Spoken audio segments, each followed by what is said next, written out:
দেখতে পাচ্ছি যে ব্যারিস্টার তুরিন আফরোজ প্রসিকিউটর তার যে বাসভবন উত্তরা ৩ নম্বর সেক্টর যে বাসভবন সেখানে কিন্তু পুলিশের অভিযান চলছে এবং তাকে কিন্তু ইতিমধ্যে কিন্তু আটক করা হয়েছে। আমরা দেখতে পাচ্ছি যে তার বাড়ির সামনে কিন্তু দেখতে পাচ্ছি যে পুলিশের এখন অবস্থান। কিছুক্ষণের মধ্যে হয়তো তাকে বের করে নিয়ে আসা হবে এবং তার বিরুদ্ধে কিন্তু যে বেশ কিছু অভিযোগ রয়েছে এবং আমরা দেখতে পাচ্ছি যে ব্যারিস্টার তুরিন আফরোজ তাকে বের করে নিয়ে আসা হচ্ছে এবং আমরা কিন্তু সেটি দেখতে পাচ্ছি। দর্শক, আমরা দেখতে পাচ্ছি যে ব্যারিস্টার তুরিন আফরোজ তাকে বের করে নিয়ে আসা হচ্ছে।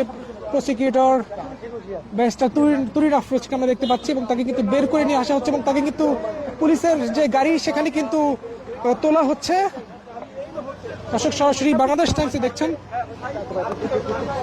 দর্শক, ব্যারিস্টার তুরিন আফরোজকে আমরা দেখতে পাচ্ছি যে তাকে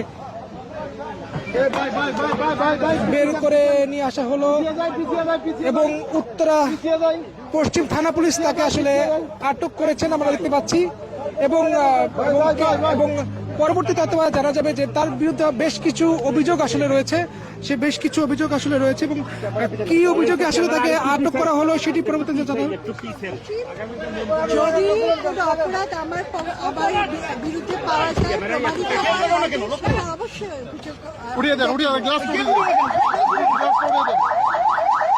অবশ্যই তাকে আটক করা হলো।